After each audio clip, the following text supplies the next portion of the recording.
Orang sesat. Mau nggak antum dibilang sesat? Mau nggak ulama dulu yang bawa Islam ke sini disebut sesat? Kiai-kiai kita dibilang sesat. Mau nggak? Ridho nggak? Mereka pendatang baru berani-berani bilang kita sesat.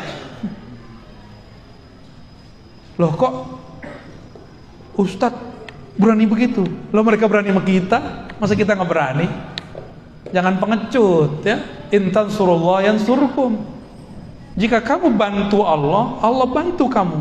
Hilangkan keberanianmu dalam takutmu kepada Allah. Allah buat kamu seberani-beraninya orang.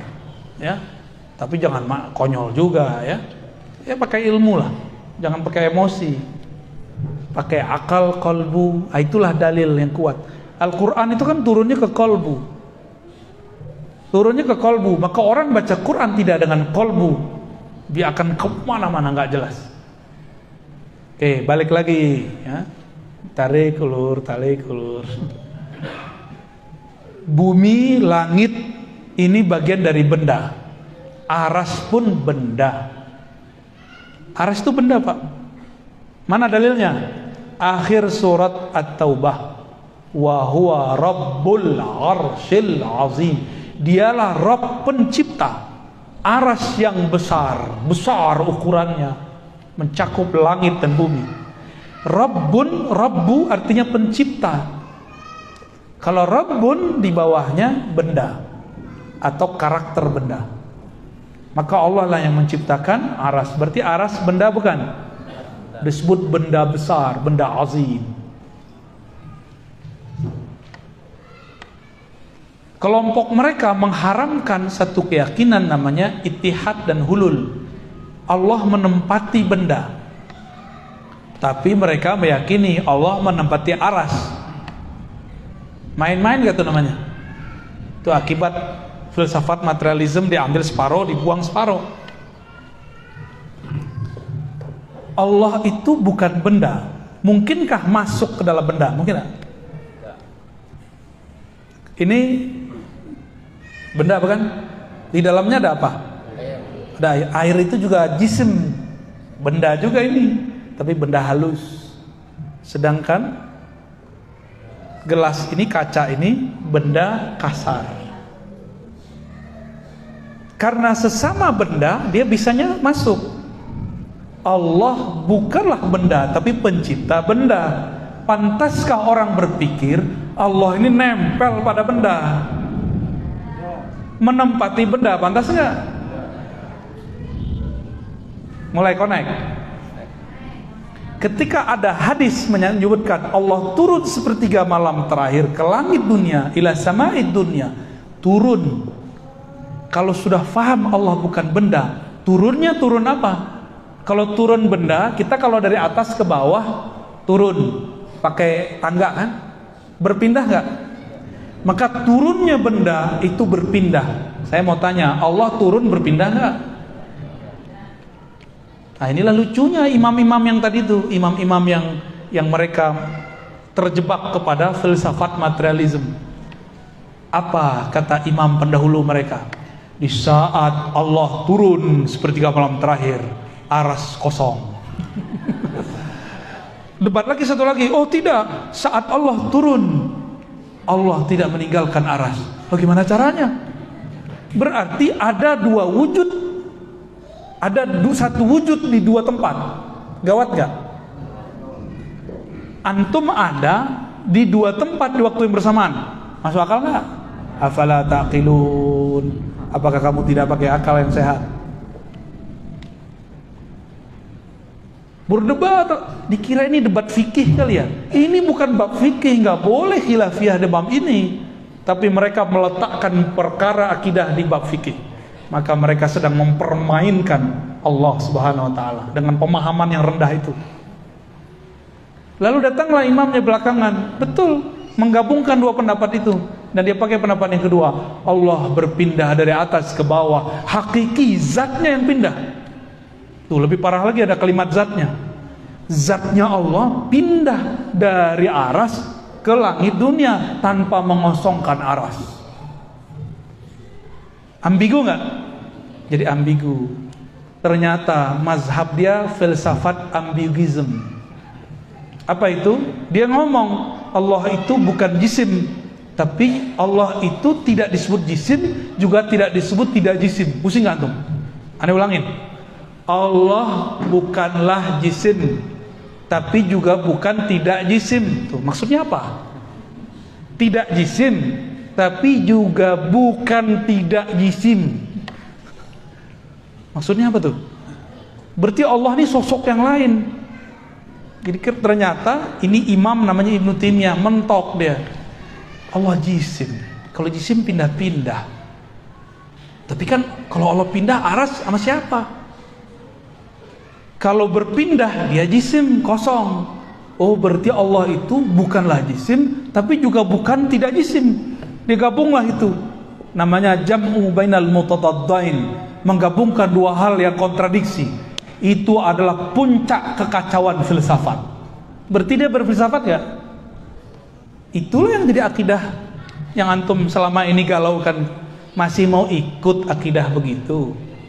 Akidah yang mengambil filsafat materialisme tapi membatalkan materialisme. Buat lagi jisim tapi bukan jisim. Enggak disebut jisim tapi juga tidak disebut tidak jisim. Kacau itu ya. Itu kitabnya sendiri, nggak sanggup dibaca oleh pengikutnya. Judul kitabnya nanti antum cari ya kalau berani. Dar'u ta'arud bainal aqli wan naql. Menolak kontradiksi akal dan nakal. Apapun kata ayat, akal harus ikut akal-akalan dia. Jadi dia buat definisi akal sendiri, dia buat definisi dalil sendiri. Itu kitab kalau cetakan termurah 5 jilid. Ada teman saya punya 9 jilid. Kita ceklah pengikut dia sekarang, apa komentarnya terhadap kitab itu. Kata mereka, jangan baca kitab ini. Jadi mereka sendiri takut baca kitab itu. Takut blank, takut tambah kacau. Jadi teman-teman yang mulakan Allah, akidah yang meyakini Allah bertempat itu akidah filsafat. Tapi yang dituduh filsafat kan saya. Loh, saya mempelajari filsafat untuk mengetahui mana yang baik, mana yang buruk, supaya saya nggak salah ambil. Loh, ada orang mengharapkan filsafat tapi dia tidak tahu filsafat itu apa. Akhirnya banyaklah anak-anak mahasiswa yang baru hijrah, dia sehari-hari belajar filsafat, lalu diharamkan ustadz yang mengerti filsafat. Ada yang jurusan fisika nggak sini? Jurusan kimia, matematika? Ada yang dulu waktu sekolah belajar matematika? Tuh, belajar kimia? Belajar fisika? Bedakan fisika murni, matematika murni itu filsafat. Terus antum mengharamkan. Jangan-jangan gajinya dari situ kerjaannya. Ya, mikir-mikir dulu kalau mau mengharamkan sesuatu. Jangan-jangan itu makanan kita harian. Ya. Oh, ini bukan filsafat. Ah, kamu yang nggak ngerti filsafat itu apa, ya? Jadi akidah yang meyakini Allah bertempat di suatu arah yang tinggi, dengan zatnya dia turun ke langit dunia, itu akidah yang tidak pernah diajarkan Rasulullah sallallahu alaihi wasallam. Cukup katakan dia istawa, jangan tambahkan maknanya. Cukup katakan nuzul, karena Allah bukan benda maka turunnya bukan bawah. Cukup katakan istawa, jangan katakan dengan zatnya. Istawa bermakna duduk. Jika Allah bukan benda, maka istawanya bukan duduk. Jadi kesimpulan kajian kita siang ini, cukup katakan Allah laisa kamitslihi syai'. Selesai. Kalau benda istawa duduk. Ada ayat wa jaa rabbuka wal malaku saffan saffa. Allah dan malaikat datang bersaf-saf. Datang berpindah nggak? Ini tadi antum datang dari rumah ke sini, berpindah tempat nggak? Sekarang ada kita nggak di rumah? Beneran? Waras. Kalau ada orang bilang saya datang ke sini, tapi kamu kalau pulang pasti ada saya juga. Itu orang kita curigai nggak? Kecuali dalam bab karomat sufia, itu ada babnya. Tapi itu bukan bab jisim. Itu bab cahaya. Cahaya mantul-mantul bisa kelihatan di mana-mana. Orangnya di sini, tapi dalam handphone kelihatan gitu. Itu bab karomat para wali. Mereka punya smartphone alam semesta, ya, punya proyektor alam semesta, maka bisa dilihat di mana-mana. Itulah Rasulullah. Orang ucapin salam, Nabi jawab dimanapun itu. Itulah proyektor Nur Muhammad Sallallahu Alaihi Wasallam. Jadi ngaji tasawuf deh ya. Ya, kita ngaji yang panas-panas aja dulu. Oke. Karena Allah bukan benda. Apapun sebutan di Quran mengenai karakter benda, datang, turun, bersemayam, semuanya kita katakan, dia bukan benda kok. Berarti artinya tidak pemahaman seperti yang kamu bayangkan. Apapun yang kamu bayangkan, Allah tidak seperti itu. Karena dia bukanlah benda. Kalau nggak benda bisa dibayangkan nggak? Dalam ilmu neurologi, ilmu psikologi, otak ini nggak bisa berpikir atau memikirkan sesuatu yang tidak pernah dia lihat. Oke? Yang bisa dilihat oleh mata, bisa didengar oleh telinga, yang bisa difikirkan oleh otak, itu bendanya harus jelas. Kalau enggak, angkanya harus jelas, maknanya harus ada. Ini enggak ada. Maka janganlah membendakan Allah. Jadi saya hanya menghimbau kepada siapa yang sedang terjebak pada pemahaman Allah bertempat. Saya tidak benci Anda. Ana uhibbukum. Ana cinta antum. Makanya kita buat kajian begini. Coba bebaskan pikiranmu dari memikirkan Allah. Boleh nggak mikirin Allah? Ana kasih tahu, antum membayangkan Allah bertempat saja, terbersit itu memikirkan Allah. Terbayang Allah di suatu arah, itu memikirkan Allah. Nggak boleh. Nggak boleh sama sekali. Ya, mau khusyuk nggak sholatnya? Jangan bayangin Allah di arah tinggi sono, di atas aras, kejauhan. Nabi ketika orang sholat, Nabi hilangin cara berpikir begitu. Nabi pakai bahasa kolbu. Kalau di kolbu beda dengan urusan akal. Kolbu merasakan kedekatan, keintiman dengan Allah. Kata Nabi, jika engkau sholat, maka rasakanlah Allah di depanmu. Bukan itu tempat, itu cuma rasa. Beda ya? Gimana? Udah pusing belum? Alhamdulillah. Kayaknya nggak mau ngaji lagi sama Anin. Barangkali itu ya. Ada tanya jawab? Ada. Next tanya jawabnya pakai kertas ya, biar cepet. Ya. Sehari ini ada. Kalau ada yang tanya langsung boleh. Foto, silakan diatur. Ya. Alhamdulillah pada Ustaz atas paparan materinya. Maka untuk sesi selanjutnya kami persilakan untuk sesi tanya jawab. Untuk sementara waktu kita batasi dulu 2 Ikhwan sama 2 akhwat. Banyak amat. Satu dulu. Satu ya. Ikhwan, satu akhwat. Ya silakan yang mau bertanya. Itu ada satu. Ada. Silakan maju aja.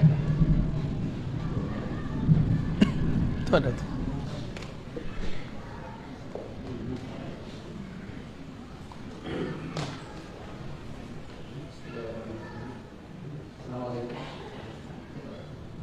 Assalamualaikum warahmatullahi wabarakatuh. So, naikin.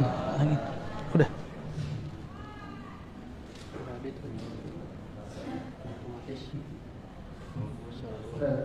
Iya. Memang volumenya kecil.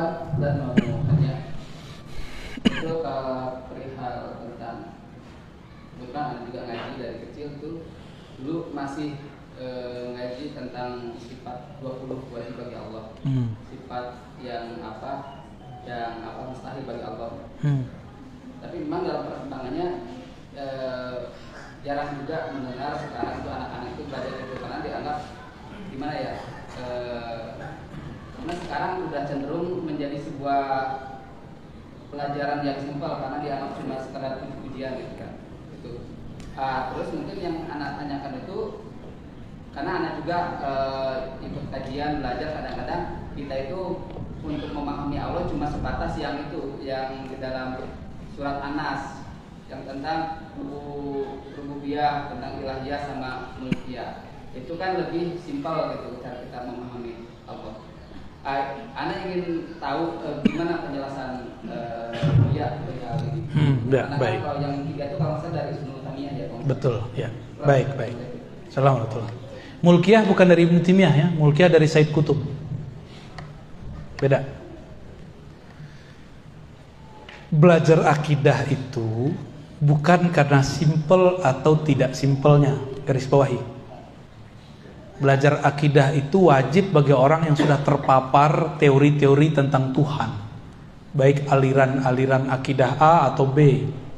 Kalau belum, cukup syahadat beres. Maka orang-orang yang nggak mau debat, nggak usah debat, cukup syahadat aja. Ya.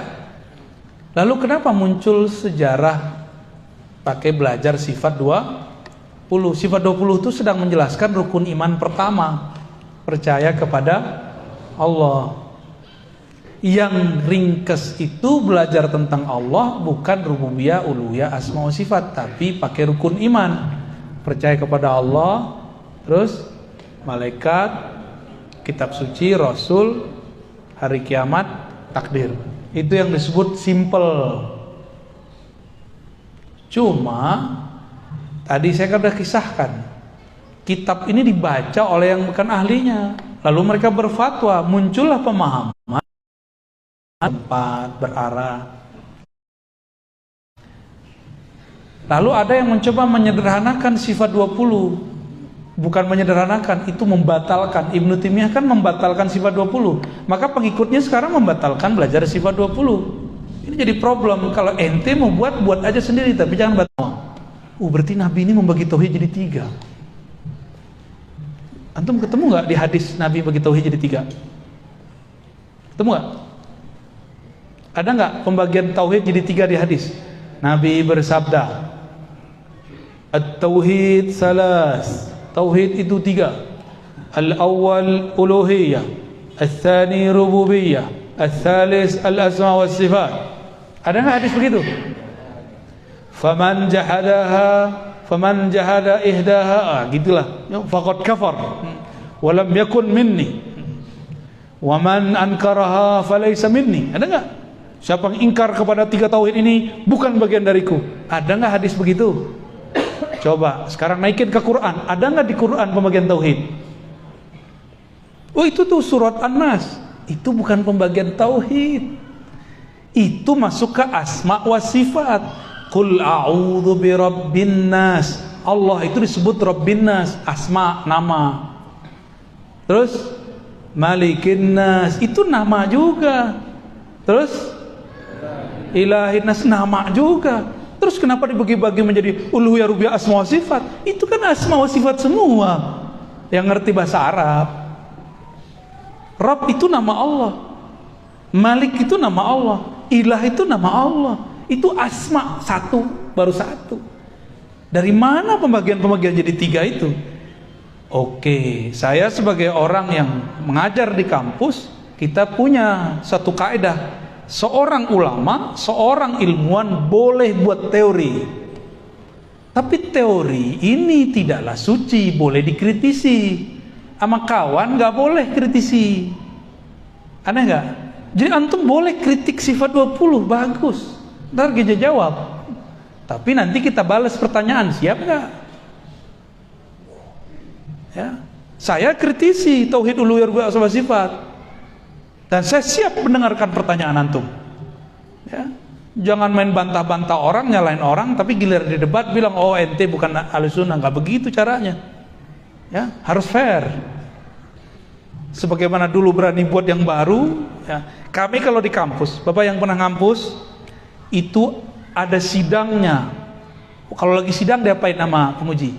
Disalah-salahin.